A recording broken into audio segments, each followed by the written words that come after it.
Presented by Caltech.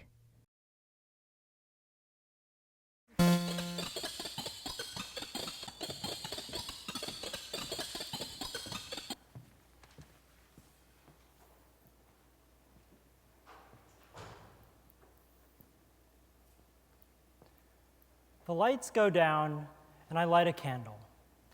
It's the end of the school year and the end of an era. The yearbook staff is gathered in the office one final time to pay homage to a road well-traveled. I look around at my staff, and I smile at their dimly lit faces. Freshmen to seniors, business majors to biologists, bikers, runners, drummers, archers, aspiring programmers, engineers, doctors, and astronauts. But whatever they are outside of the office, when they come in here, they are cherry blossoms of intelligence and waterfalls of creativity. Designers, photographers, writers, pioneers, reformers, maestros, my squad of color crime fighters, my league of legendary layout designers, my eloquent steeds of the semicolon, my fantastic photography corps, and my warriors against the wretched Comic Sans. Tonight we meet for the final time. It's deadline night. But with the year coming to a close, we can spare a little time for commemoration. After all, we're a yearbook. We're all about nostalgia. So I look around at my staff, and I tell them, remember the first time you saw a yearbook. Step through your memories, one meeting at a time. How many packaging parties were you a part of? How many distribution days or deadlines? Now remember a time you smiled and laughed or cried. I pick up the candle, and I pass it around, and I let my staff, one by one, recall their fondest memories on yearbook, or toast to the unknown future. Eventually, the candle finds its way to Keith's hands. He takes it, stands up, and looks down, and recounts a memory from his freshman year. In that memory, he was nervous about making a good first impression. So he arrived early to meeting. And on that day, there was just one other person waiting outside of the yearbook office, a girl, also a freshman, also looking to make a strong start in her new club. And on this last night, Keith, with the candle in his hands, tells the staff, "This is where I met Eva, and she is now my best friend." A few soft ahs circle around the room. I can tell by the candlelight only that his eyes are glistening. This is where he met his best friend. But then the lights come up and the time for sentiment is over. There's a book to complete.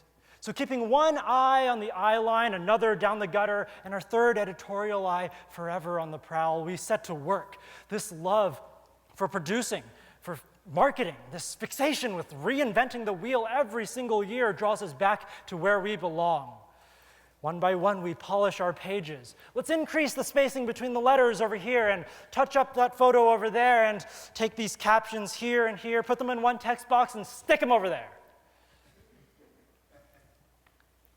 But in meticulousness, there is also pain. Precious seconds wither away as hundreds of unedited photos march out of camera cards and onto computers, cluttering a slowly dying server. Temples ache as artists organize and then reorganize pages, pinching away at trapped white space, solving the ever-elusive puzzle of design. Brains are bemuddled as writers type and chatter and click and snap and cut and paste and invent imaginary words to fulfill their ever looser grammatical needs. 2 backspaces, it seems, for every 1 character forward. The calendar has thinned, and the clocks have wound down until doom has appeared just over the horizon, a fiery hell of burning books. Color wheels spin like chromatic hurricanes. InDesign crashes and printers jam. The office is cluttered with pages and proofs, a pollution of Post-its. And suddenly, I am drowning in a maze of dreadful designs, raw photos, missing links, unedited copies, and comma splices. And all efforts seem futile. Until I think back to Keith and what he had just said. And I look around at my staff and I realize that in the midst of publication mayhem, there is a warm smile, a comforting hand, a friend who could help me fight every uphill battle. And though I am surrounded by a jungle of junk, there is someone who cares. Not necessarily about the copy or the folio, the grammar, the pictures, the swatches, or the emails, but me. So damn saving JPEGs as TIFFs, and damn 3/4 pica spacing, and damn all the business contracts and spreadsheets, because when we've got each other, who gives a font about Comic Sans? This is where I met my best friend. Keith's words echo in my heart. And even though a massive deadline is looming, in this moment, everything seems crystal clear, because I have come to realize that it brings me far more joy to know that I have played a small role in bringing two amazingly good friends together than a large role in building a yearbook. Being conscious of that for the first time, feeling that triumph, which is so orthogonal to my normal sense of accomplishment, is something that I will never forget. And around me, I see my staff working hard. They're pouring their heart and soul and blood and tears and sweat into this book that I've asked them to create. So I walk over to Keith and I say, hey, look, let's go get some boba and donuts. Bring them back to the staff. They deserve it. And it'll help us through this long deadline night. He nods, and he says, the days are long, but the years are short. And with that, we slink out of the office and into the night.